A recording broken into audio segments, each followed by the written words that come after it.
Hey team, it's Conrad Tracy. Welcome back to the channel. Today's case study is one that hits deep. It's about a young guy named Jamison. Now, on the surface, it looked like weed and uni were his problems, but the truth was he was really lost. He was living way beneath his potential, smoking daily, failing uni, isolated from his people, and running low on self-belief. This is about the real work, how he raised his minimum standard, not just stopping bad habits, but upgrading his identity. He learned to take ownership, build momentum, and start showing up like the man that he really wanted to be.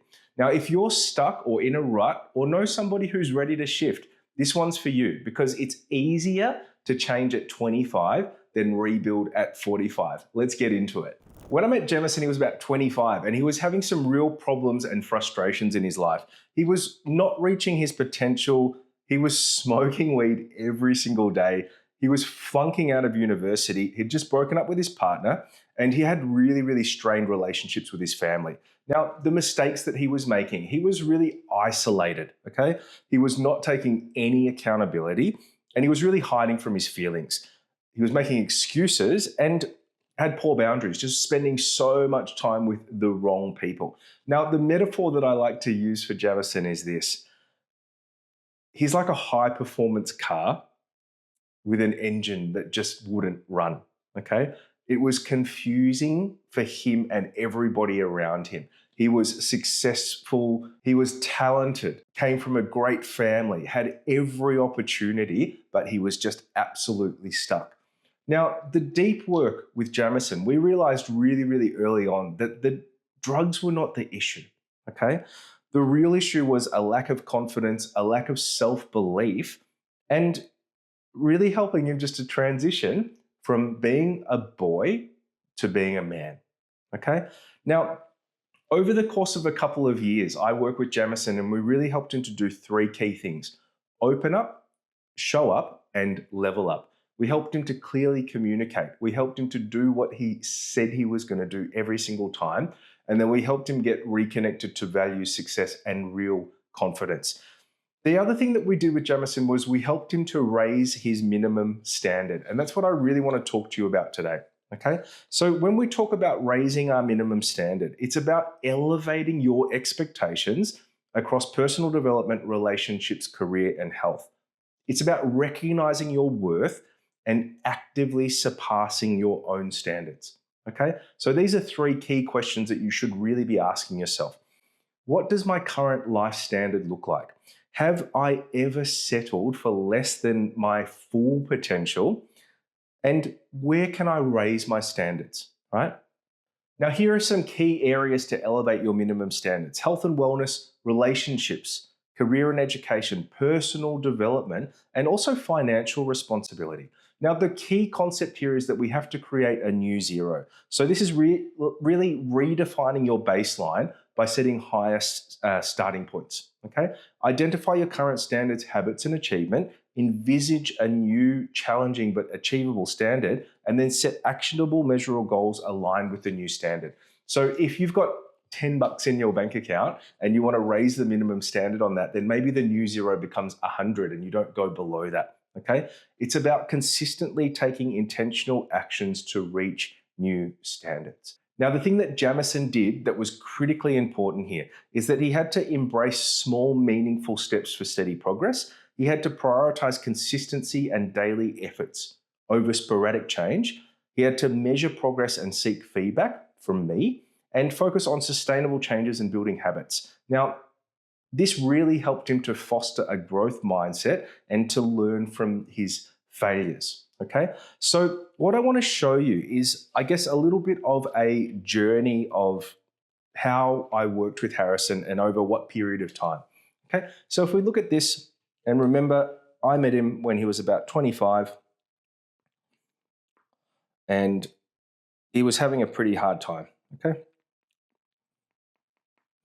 now he made a really smart decision to jump up on that green line with me, and I helped him to do three key things: open up, show up, and level up. Now, the key thing about this is that Harrison was really smart. He knew that to get a result, it was going to take time, right?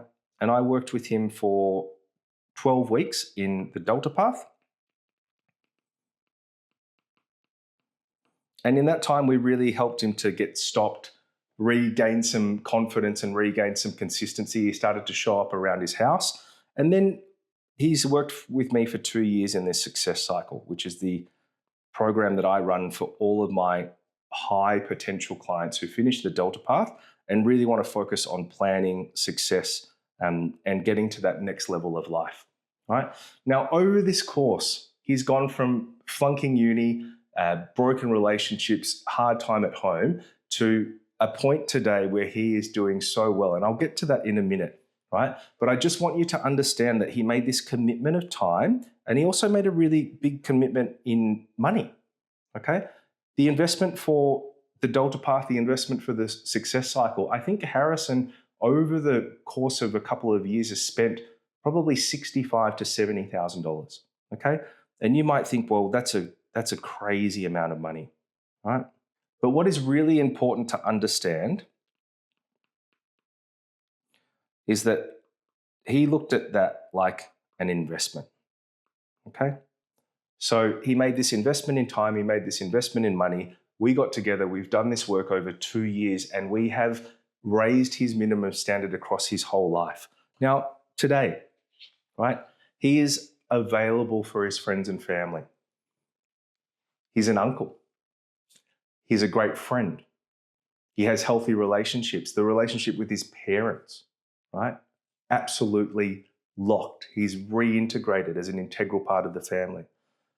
Not only is he smashing university, he's also working in his family office. He is working full time in property development as part of the work in his family office. He's in optimal health and optimal relationships and really in peak mental health, okay? He's optimizing every single day. When I met him, remember, flunked out of uni, practically unemployed, smoking drugs every day. Halfway through the journey, he got a gig in real estate and he wasn't making much, okay? Maybe 35 to 50 grand a year. And today, I won't talk about the exact number, but over the course of 2 years, he's elevated himself so much, right, to a point where he's built a successful career, a successful life, and successful connection, right? And the upside of the investment that he's made is huge. The next 10, 15 years are going to be massive for him in every aspect: financial, health, relationship, and other.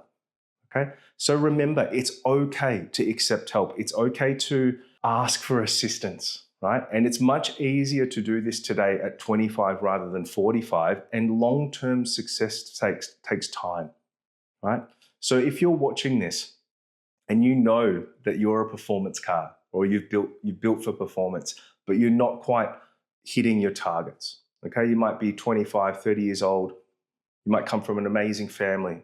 You might have everything that you need in the world to kind of do really, really well, but you're just not locked. You feel stuck and like you're not finding your feet. The Delta Path could be a really good option for you. So if you've heard this and it's resonated with you and you're like, I want to get up towards a result, I'm not quite sure how to do it, then book a consult with me. We'll spend some time together. I'll listen to what's going on for you and I'll help you to build an absolutely clear and well-defined pathway, just like I did, so you can raise your minimum standard and find a result. See ya.